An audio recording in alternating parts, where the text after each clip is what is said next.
도쿄의 작은 제주라고 불리는 곳이 있다는 이야기 혹시 들어보셨나요?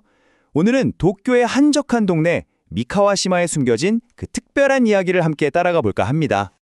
자, 한번 상상해 보세요. 무더운 여름밤, 도쿄의 한 공원을 걷고 있는데 어디선가 이런 소리가 들려옵니다. 이게 한국말 같기도 한데 표준어는 아니고 그렇다고 일본말도 아니에요. 대체 이 방언 어디서 온 걸까요? 이 낯선 소리를 따라가다 보면요. 정말 놀라운 이야기가 시작됩니다. 정답은 정말 의외의 장소입니다. 바로 수백만 명이 살아가는 대도시 도쿄의 한복판 미카와시마라는 동네의 한 공원이었어요. 보통 도쿄의 코리아타운 하면 다들 시노쿠보를 떠올리잖아요. 막 케이팝이 흘러나오고 화장품 가게가 질비한 곳 말이죠. 그런데 미카오시마는요, 분위기가 완전 달라요. 시노쿠보가 활기 넘치는 현재라면 미카오시마는 100년의 세월이 그대로 멈춰버린 뭐랄까 하나의 타임캡슐 같은 곳입니다. 자, 그럼 그 미스터리한 방언의 정체를 밝히러 가볼까요? 시간을 100년 전으로 확 돌려서 모든 것의 시작이었던 한 배의 이야기부터 시작해 보겠습니다.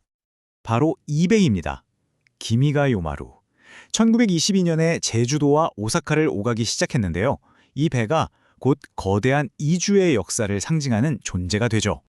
당시 제주도의 경제 상황이 정말 어려웠거든요. 그래서 무려 5만 명이 넘는 사람들이 새로운 삶을 찾아서 이 배에 올랐습니다. 이건 그냥 이사가 아니었습니다. 정말 모든 걸 건 여정이었습니다. 5만 명. 이게 얼마나 엄청난 숫자냐면요. 당시 제주도 전체 인구의 4분의 1에 달하는 숫자였어요. 거의 섬 인구의 일부가 통째로 움직였다고 봐도 과언이 아니죠. 이 대규모 이주가 앞으로 한 세기 동안 공동체의 모습을 완전히 바꿔놓게 됩니다. 일본에 도착한 사람들 중 상당수가 바로 이 미카와시마의 자리를 잡았습니다. 여기가 작은 공장들이 아주 밀집한 곳이었거든요. 모자나 가방을 만드는 정말 고된 일이었지만 여기서 제주, 특히 고내리 출신들끼리 똘똘 뭉쳐서 끈끈한 공동체를 만들었어요. 서로가 서로에게 큰 힘이 되어준 거죠. 자, 그럼 이 100년이라는 시간이 과연 어떤 흔적을 남겼을까요? 지금부터는 우리가 오늘날에도 보고 느낄 수 있는 그 문화적 메아리를 한번 따라가 보겠습니다. 미카와시마역 근처에 가면 조선시장이라는 곳이 있는데요. 여기가 바로 그 살아있는 역사 박물관 같은 곳이에요. 1949년에 조그만 해산물 가게로 시작했다는데 지금도 가보면 불고기, 반찬, 떡 파는 가게들이 그 옛날 분위기를 그대로 간직하고 있어요. 마치 시간이 멈춘 것 같죠? 이 치열했던 역사는요, 피와 뼈라는 소설과 영화로 만들어져서 더 널리 알려지게 됐어요. 1세대 이주민들의 정말 처절하면서도 강인했던 삶을 그려내서 전 세계에 큰 울림을 줬죠. 특히 영화 첫 장면이 주인공이 바로 그 기미가요 마루를 타고 제주를 떠나는 장면인데 정말 역사를 생생하게 보여줍니다. 그렇게 수십 년의 세월이 흘렀습니다. 그리고 미카와시마의 이야기는 고단했던 생존기에서 이제는 따뜻한 우정의 이야기로 바뀌기 시작합니다. 이 우정 이야기를 하려면 먼저 이걸 꼭 알아야 해요. 바로 제주의 상징이죠. 돌하르방. 마을을 지키는 수호신으로 알려져 있잖아요. 이 돌하르방이 아주 중요한 역할을 하게 됩니다. 보세요. 두 지역의 우정은 점점 공식적인 관계로 발전해요. 2006년에는 제주시랑 미카와시마가 있는 아라카와구가 국제 우호 도시가 됐고요.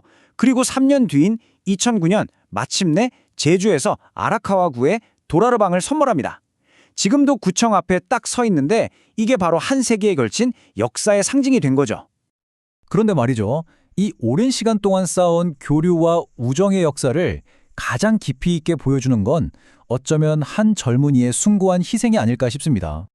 바로 이수연 씨의 이야기입니다. 미카와시마 근처 어학원에서 공부하던 학생이었어요.